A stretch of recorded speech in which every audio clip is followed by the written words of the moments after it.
अस्तित्ववाल्यांचा दरवर्षी आमच्या कॉलेजमध्ये इव्हेंट असतो आणि त्याने खूप भारी इव्हेंट मॅनेज करते. ह्या वर्षी मुलींचा डान्स बघा किती भारी होता. Hey guys welcome back to my new mini vlog.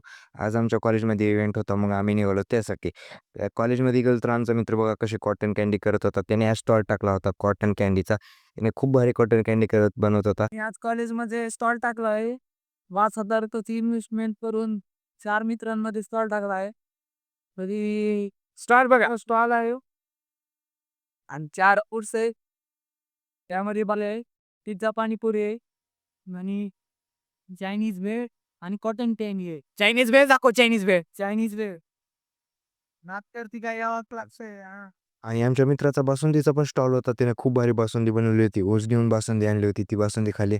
आता बाय बाय म्हणायचा टाईम आला होता मित्रांनो. बाय बाय करून आम्ही पोहोचलो. मग रूमला आणून बसलो इथिक्सचं करायला. इथिक्स माझा 4th AIC रिपोर्ट करत होतो, जे की मला इथिक्ससाठी महत्त्वाचा होतो. हा आवडला असेल लाईक करा, शेअर